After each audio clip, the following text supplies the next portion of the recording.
Então, a ideia aqui dessa apresentação é a gente falar sobre um pouco sobre o estimador de velocidade por deslocamento de fase, também conhecido como método de autocorrelação, tá? Que é um algoritmo, né? É um método, né? Que é aplicado em várias áreas aí da ciência, né? Mas principalmente na parte de ultrassom, de radares, né?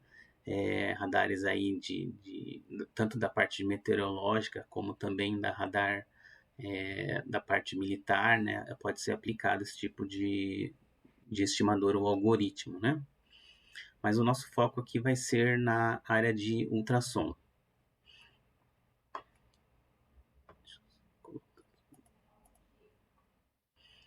Então, para onde que a gente utiliza esse tipo de método ou algoritmo, tá?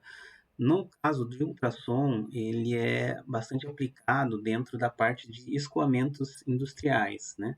Então, a gente vai estar aí focado, por exemplo, em áreas como na indústria nuclear, né? Um deles que tem um escoamento para você refrigerar, né? A parte do reator, né?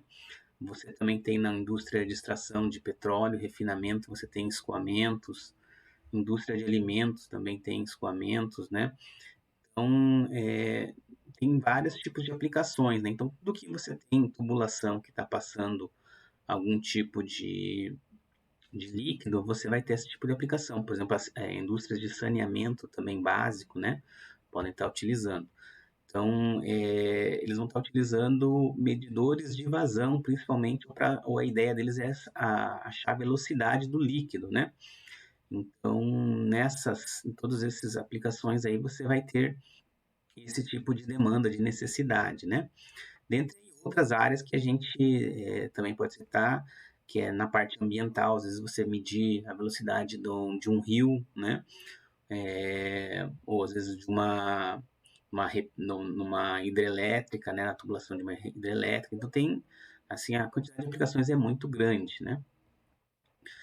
E a instrumentação de escoamentos por ultrassom, ela tem aí três técnicas principais que a gente pode agrupar, né? Tem a técnica que ela utiliza uma onda de ultrassom que você transmite, né, um pulso de ultrassom e recebe do outro lado com outro transdutor, esse pulso menor, né? E aí você consegue inferir, por exemplo, nesse tipo de instrumentação, você consegue descobrir se tem algum tipo de obstáculo ou de algum meio diferente dentro do líquido, né? Aqui no caso, bolhas. Tá? Então, isso aqui é mais voltado não tanto para medição de velocidade, mas para medição de algum outro meio diferente, né? Como você pode ter técnicas de tempo de trânsito, né? Que você pode aqui está mostrando uma bolha, mas você pode estar emitindo, por exemplo, ultrassom angulado aqui, né, dentro de um líquido, né, contínuo, e aí pela diferença que você tem aqui de velocidade devido ao movimento do líquido, você consegue achar a velocidade do líquido, né?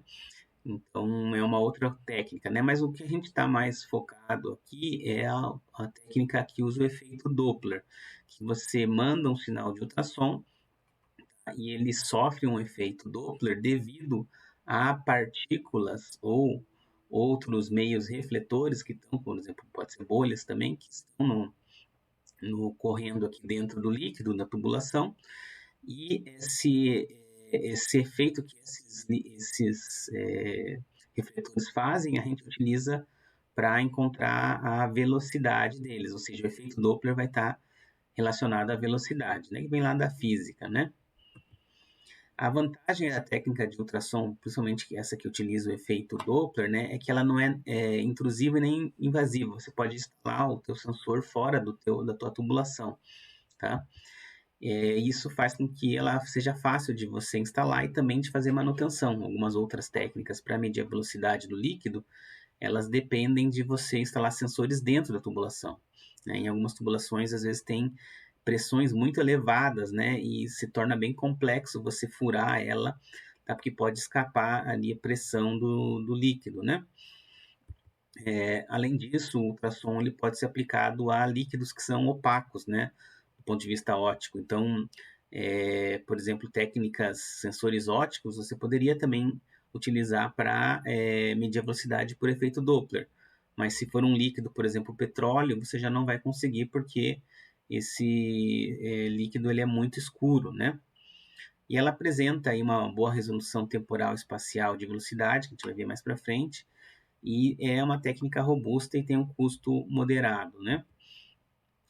Dentro desse ultrassom do modo Doppler, a gente tem aí duas formas de utilizar ele, tá? No modo contínuo e no modo pulsado, né? O modo contínuo é o mais antigo, né? Que você transmite ultrassom sem parar, né? Você está mandando uma onda de ultrassom, uma onda mecânica direto, né? E aí você recebe, normalmente por um outro transdutor, você recebe aí o eco. Pode até ser no mesmo, mas em geral tem um segundo transdutor, né? Quando você utiliza o mesmo, você tem que ter um transdutor de duplo elemento, que tem dois, na verdade são dois transdutores numa montagem só, né? Mas então você manda uma onda e ela volta com um desvio Doppler com a frequência, por exemplo, menor quando o teu elemento que está refletindo, ele está aqui se propagando, né, contra o feixe aqui do ultrassom, né? No caso aqui as bolhas estão aqui se propagando, né, desse ponto para esse ponto de cá, né? Então aí você vai ter uma frequência menor e essa frequência vai ser tão menor quanto for a velocidade dessas bolhas, né? Já o método pulsado de ultrassom, ele já é mais atual, né? E ele é mais interessante porque você consegue achar a velocidade ao longo do feixe do ultrassom. Então, eu posso ter diferentes velocidades, tá? No meu X aqui, né? No meu eixo de emissão do ultrassom. E nesse caso, eu não fico constantemente mandando o som, né? Eu mando um pulso de curta duração de som, de ultrassom, né? Para ser mais certo, e aí eu observo o eco recebido. Aí nesse caso, só preciso usar um transdutor, então já tem uma vantagem em relação ao primeiro, né? Então vamos ver aqui uma animação para entender um pouco melhor. Então imagine que eu tenho um refletor aqui qualquer, aqui eu estou colocando alguma coisa bem grande, como se fosse uma bolha, tá? E aí eu emito essa minha onda aqui de ultrassom de curta duração. Então eu vou receber um eco mais ou menos desse formato aqui, né? E aí, essa bolha, ou esse refletor, ele vai ter caminhado um pouco mais. Ele está caminhando nesse sentido aqui, né? Da esquerda para a direita. Então, a próxima vez que eu mandar aqui, né? Dá para a gente voltar aqui a animação, a gente vai ver que a bolha vai estar mais próxima, o eco vai percorrer um caminho menor, tá? Então, vai ser recebido antes, né? Então, o eco da emissão 2 ele vai acontecer num tempo um pouquinho antes do anterior, tá? Então, isso está relacionado com o deslocamento do teu refletor, né? Então, isso a gente pode usar, esse atraso, a gente pode usar para descobrir qual que é a velocidade com que esse refletor está se movendo, tá? É claro que também ocorre aqui um desvio Doppler da frequência desses pulsos aqui, ó, em relação à frequência que você emitiu, tá? Mas esse atraso, ele é mais fácil de ser medido do que o desvio Doppler, tá? Ele é mais, vamos dizer assim, tá mais fácil de ser medido, tá? Do que o desvio aqui, principalmente porque isso aqui são ondas de curta duração, né? Quando você tem uma onda que é contínua, é mais fácil você perceber a desvio na frequência dela. Aqui o atraso, ele se torna um pouco mais fácil, né? De ser percebido, né? Então, essa é a técnica que a gente vai estar se detendo aqui e é a técnica mais atual, tá? Porque se eu tiver uma bolha mais abaixo aqui e ela tiver uma velocidade diferente, tá? Eu vou conseguir saber a velocidade dela e da que está lá no fundo também, tá? Com esse método. Então, eu tenho velocidades em vários pontos da tubulação. Tá? Isso é interessante porque a velocidade no meio da tubulação ela tem que ser maior do que nas bordas, né, devido vamos dizer assim, a tensão de cisalhamento que você tem aqui, né, nas bordas, tá? Que vai fazer com que a água se desloque um pouco mais devagar, né? E como que funciona isso na prática aqui, né? Vamos ver a interação dos refletores com o ultrassom. Novamente, aqui tem essa esqueminha com a bolha, tá? Que ela vai se deslocando, que a gente já viu que vai gerando ecos aí a cada emissão atrasados, né? E na prática, né, a gente não tem uma bolha só, mas você tem vários refletores que ou a gente insere artificialmente, tá? Ou as próprias partículas que tem na água, as próprias impurezas da água servem como refletores, tá? Aqui no caso a gente usa ondas de ultrassom da área de megahertz, da faixa de megahertz. E quanto maior a frequência, menor é o comprimento de onda e para ele, quanto menor o comprimento de onda, qualquer, vamos dizer assim, sólido de dimensões aí micrométricas, tá? Vai funcionar como um refletor. Então, se você, vamos dizer assim, é como se o ultrassom, para você poder enxergar cada vez coisas menores na água, basta você usar frequências cada vez maiores, né?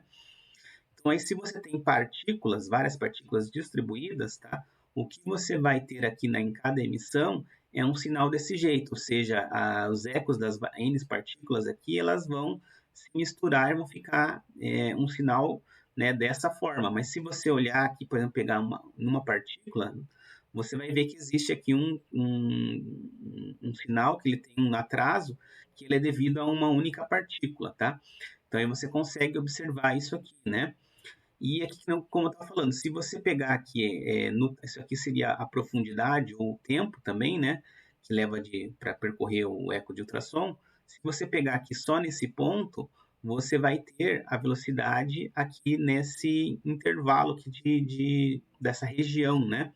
Então você consegue achar essa velocidade aqui só analisando esse pedaço do sinal, vamos dizer assim, tá? E como que a gente enxerga isso aqui, vamos dizer assim, em termos mais de amostragem e de ultrassom? Então, a gente tem aqui o transdutor de ultrassom e aqui tem o elemento refletor, que é uma partícula P, tá? Ela está se movendo, normalmente o ultrassom, o transdutor vai estar posicionado de forma angulada. Então, a partícula P, ela está se movendo aqui, no tubo, na tubulação, né, nesse sentido, tá? Mas para o transdutor de ultrassom, ele vai ter um movimento, uma componente, né, decomposta dessa velocidade v, no raio dele, né, no eixo dele, que vai ser um VR, tá? Que é onde vai gerar o maior desvio Doppler, ou o maior atraso. E vai ter uma outra que é transversal, que não vai implicar em muitos problemas, não vai te dar, pode dar alguns problemas, mas não é um foco da nossa abordagem aqui, tá? Então, ele vai ter esse transdutor que vai estar aqui recebendo essa partícula, esse eco dessa partícula, que para ele ela está se movimentando com essa componente VR, tá? E a gente tem aqui as N, né, emissões, né? Então, cada vez eu estou emitindo e estou recebendo um eco dessa partículazinha. E aí, se eu pegar aqui um tempo, tá? Vamos dizer assim, TS, tá? E eu for amostrando esse sinal de cada emissão, tá? Eu vou ver que vai ser diferente. Uma hora eu tô aqui, outra hora aqui eu já tô quase no pico, tá? Vai ter um outro ponto aqui que eu vou chegar aqui no pico negativo, tá? E aí, se eu for pegando cada uma dessas amostras e for plotando elas, eu vou ver que ela vai formar uma onda mais ou menos senoidal, tá? Então, ao invés de eu ficar tentando medir aqui esse atraso de tempo que existe entre elas, que veja que o atraso aqui é bem pequeno, é difícil de verificar, tá? Que isso aqui é um sinal bem próximo do real. Se eu pegar aqui uma amostra no mesmo tempo, sempre no mesmo tempo em cada emissão que eu recebo, né, em cada recepção, eu consigo formar uma onda aqui que ela tem uma frequência que vai ser exatamente o desvio Doppler.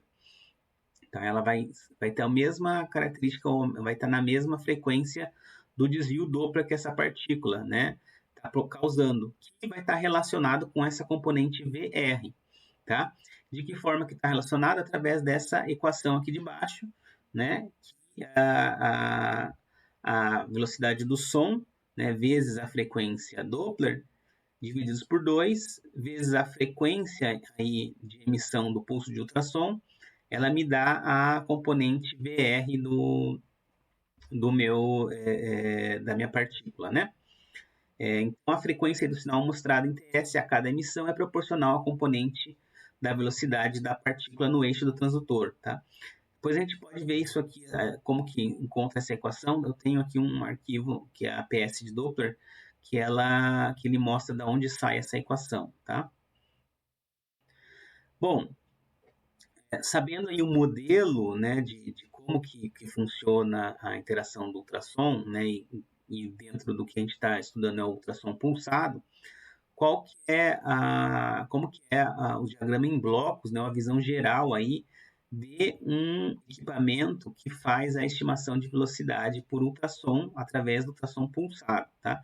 Então você tem aqui o transdutor de ultrassom, tá? Você tem aqui um amplificador de ganho variável, tá? Que normalmente ele chama de TGC, porque para partículas muito próximas do ultrassom, o eco vai estar bem alto, então você não precisa dar muito ganho, mas aquelas que estão mais longe, você vai precisar dar um ganho maior. Então, ele tem uma característica de ganho que ele dá ganho maior para os ecos que vêm de mais longe e ganho menor para os ecos que vêm de mais perto, tá? Então, esse é a característica desse amplificador aqui, tá? E aqui do outro lado tem o circuito que faz a excitação do transdutor, né? É feito aqui um processo, depois desse amplificador, que é a demodulação complexa, que depois dá para ser... Tem um outro vídeo meu aqui explicando sobre como que funciona essa demodulação complexa. Mas, basicamente, ela vai pegar esse sinal aqui e transformar num sinal em fase e em quadratura. Então, na verdade, ela transforma num sinal complexo, onde você vai ter a componente real em cima, a componente imaginária embaixo, tá? E você vai reduzir um pouco a frequência através desse filtro de passa baixa, né? Então a gente vai, na verdade, deslocar a banda do sinal para a gente ter uma frequência menor, né, de informações. Aí é passado aqui na verdade, sample holding, o ADC é o conversor analógico digital, né? Tá tudo junto isso aqui num chip que faz a conversão, né? Então são dois canais de um canal para o sinal real, um canal para o sinal imaginário, tá? E aí, depois dessa digitalização, existe aqui um bloco que é um filtro de ecos estacionários, tá? Que podem ter coisas, por exemplo, as paredes da tubulação, ela vai gerar um eco para o ultrassom, só que são ecos que não se movimentam. E aí a gente precisa eliminar esses ecos, tá? Em alguns casos, nem sempre é preciso, tá? E aí esse filtro aqui ele serve para isso, ele elimina qualquer coisa que não esteja se movendo do sinal, né? E também a gente muitas vezes passa esse sinal aqui, antes desse filtro de eco estacionário, por um filtro casado, tá? Que é um tipo de filtro que ele basicamente é uma convolução do sinal que você espera receber do ultrassom. Então você tem um sinal, você faz um modelo do sinal que você deseja, que você acha que é o mais próximo que você devia receber do ultrassom, e você convolui, tá, com o teu sinal recebido. Isso é o filtro casado, tá? Dá um certo aí, elimina alguns, vamos dizer assim, alguns ruídos indesejáveis, né? E aí tem a parte do estimador, que é realmente o algoritmo que faz a medição da velocidade, que pega aquele sinal e transforma numa velocidade, né? Então, como que funciona esse algoritmo de estimador de velocidade, tá? Ou para estimar a frequência, né? Porque você sabendo a frequência, você consegue, pela aquela fórmula que a gente mostrou antes, você acha a velocidade facilmente, né? Só aplicar na fórmula, né? Então, existem métodos para você estimar essa frequência, além daqueles que a gente estava mostrando antes, que é o cruzamento por zero, tá? Que você vai pegar esse sinal aqui que a gente mostrou, que é mostrado aqui, e vai contar quantas vezes ele cruza por zero, tá? O problema de você contar aqui o cruzamento por zero é que normalmente você tem que pegar várias emissões para ele cruzar mais de uma vez por zero aqui, tá? Então, nem sempre ele vai ter uma acurácia, uma exatidão muito boa, mas é um método que é utilizado em alguns equipamentos mais antigos, tá? A correlação cruzada é um outro método que você aí mede o desvio mesmo o atraso de tempo entre cada um desses pulsos, tá? Ele é bem mais complexo e pesado computacionalmente de ser feito, tá? Mas é um método também que você consegue achar a frequência, né, o Doppler, né, através do desvio do tempo, o atraso de tempo, tá? E o método que a gente vai se deter aqui é o método de autocorrelação ou deslocamento de fase, que ele consiste em você fazer esse tipo de amostragem aqui do sinal, gerando esse sinal aqui senoidal, tá? E aí você tem que achar a frequência desse sinal. Então, como que funciona esse método da autocorrelação? O princípio básico é o seguinte: se você pegar esse sinal e aplicar aqui uma transformada de Fourier, como ele é um sinal que ele tem poucas oscilações, né, tem de curta duração, ele vai ter aqui um espectro de potências que vai ser razoavelmente largo, né? Então, esse espectro de potência, ele vai ser difícil de você definir aonde está a frequência central dessa onda, né? E aí, como que a gente faz, né, para achar essa frequência central matematicamente? Visualmente dá para ver mais ou menos onde está, né? Que é aqui, né? E aqui a gente vai estar se referindo sempre à frequência angular, tá? Você pode usar lá aquele teorema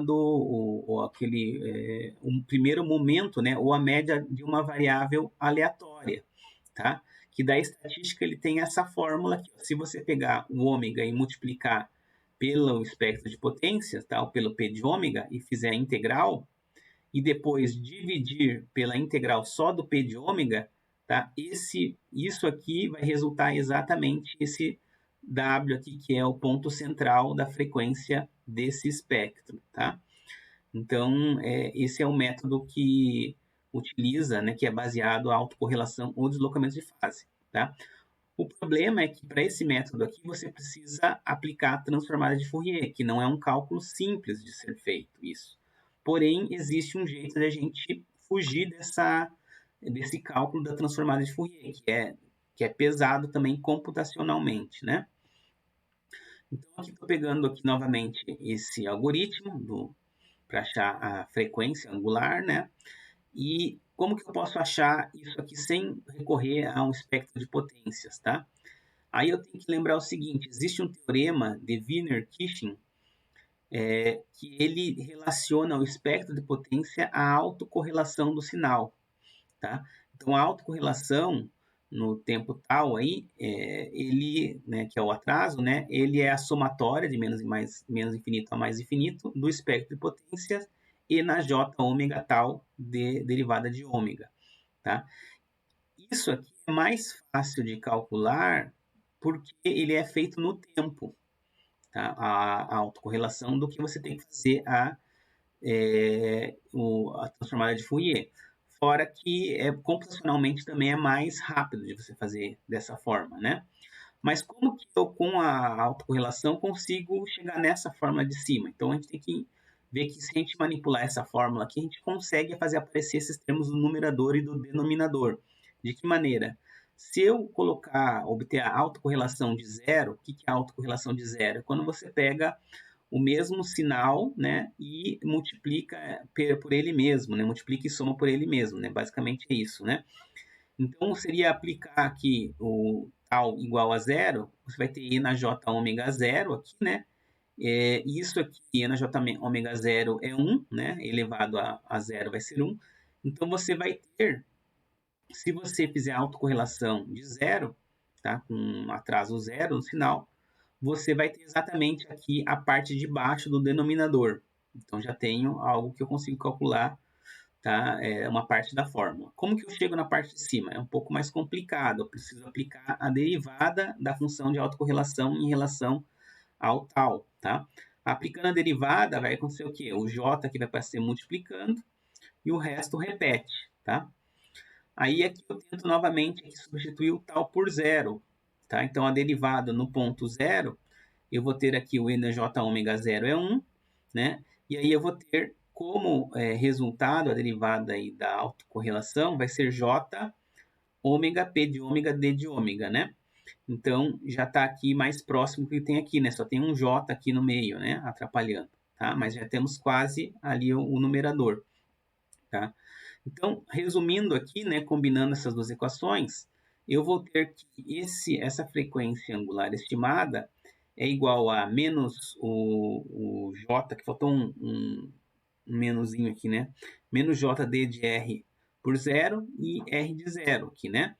mas ainda não sei como que é essa derivada aqui da autocorrelação, né? Como é que eu faço para calcular isso aqui? Esse aqui é bastante simples, né? Se você tem um vetor, é só você multiplicar esse vetor por ele mesmo e somar, tá? Todas essas multiplicações. Isso aqui é autocorrelação de zero, né? Para você achar a derivada, tem que lembrar o seguinte: isso aqui é um número complexo que a gente vai estar tratando, tá? Lembra lá da demodulação complexa. O que a gente recebe para estimar a frequência é um vetor de números complexos. Então, ele vai ter um formato, essa autocorrelação vai ter um formato que a gente pode escrever, se ele é um número complexo, tá? Um módulo de R de tal e mais um E na J, uma função φ de tal, tá? Então, eu posso dizer que genericamente, tá? Essa função de autocorrelação também pode ser escrita dessa maneira. Tá? O módulo e a parte do ângulo, né? Então,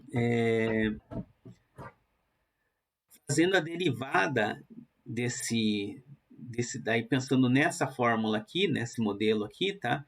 Derivando, eu vou ter que derivar um U na V aqui, né? Então, eu vou ter a derivada do módulo e depois a derivada aqui do φ, né? Do E na Jφ, né? Então, a derivada aqui do módulo, tá? Ela vai no ponto zero, eu vou ter a derivada de R0 e E na Jφ0, né? E na Jφ0 é 1, tá? Como a gente já viu antes. E a derivada da autocorrelação, sempre no ponto zero, a autocorrelação é o pico dela, né? Porque se você multiplica um sinal pelo outro, você vai ter no ponto zero, vai ser o máximo valor que você tem de autocorrelação. Então, se ele é o pico, a derivada no pico de qualquer sinal, ela é sempre nula, tá? Então, esse valor aqui é zero. Tá? Então, já eliminamos aqui essa primeira parcela da soma. Aí só sobra aqui o J, um módulo de R0, né? E a derivada do ângulo aqui, né? Da parte do ângulo do E no Jφ, né? No ponto zero. Aí eu posso escrever o seguinte, então, que essa derivada ela é igual a J, né? Eu tirei aqui o módulo, tá? R de zero, D de φ no ponto zero. Então, substituindo essa equação 4 agora na 3, aqui agora eu já tenho, em vez de ser derivada, já tenho uma equação, né? Mais simples. Então, substituindo aqui, eu vou ter menos J vezes J, R0 por dφ0. Aqui tenho R nos dois, autocorrelação de zero nos dois, posso eliminar, né? E esses J também, J por J vai ficar 1, né? J por menos J, né? E aí eu vou encontrar que a minha frequência angular estimada, tá? Ela vai ser a derivada dessa função φ de zero, que é o ângulo aí da autocorrelação, tá? Autocorrelação complexa, né? Como que eu saio aqui disso aqui, tá? Aí existe aqui uma aproximação que essa derivada, tá? Ela vai ser aproximadamente igual ao ângulo aqui no tempo t, sendo que esse tempo aqui é o tempo que você o tempo que você tem entre as emissões do ultrassom, tá? Esse período aqui, né? Então, basicamente, como é que você acha o ângulo, né, de um sinal, né? Você vai fazer lá arco tangente do autocorrelação no tempo t, né, o imaginário, dividido pela parte real da autocorrelação no tempo t, tá? E aqui tem a divisão pelo tempo t. Então, se você está emitindo lá ultrassom, sei lá, a cada 1 milissegundo, esse t vai ser 1 milissegundo, tá? E a autocorrelação aqui vai ser com a amostra deslocada 1 milissegundo, né? Também, né? Então, basicamente, essa autocorrelação vai ser, como 1 milissegundo é uma amostra, então se você tem lá 10 emissões, você vai pegar da 1, por exemplo, a 10, da 2 a 10, por exemplo, e da 1 a 9. E aí você vai fazer a multiplicação desses dois vetores e vai somar eles e ele vai gerar num número aí complexo, que é a parte imaginária dividido pela parte real, tá? Tirando o arco tangente, você vai ter, dividindo por 1 milissegundo, por exemplo, você vai ter a frequência angular. Daí, com a frequência angular, você divide lá por 2π, você tem a frequência Doppler, e aí coloca naquela fórmula que a gente viu anteriormente e acha a velocidade do objeto lá, da partícula que está se movendo. Então, essa é a ideia aí principal para chegar aí na aplicação desse método de estimador de velocidade.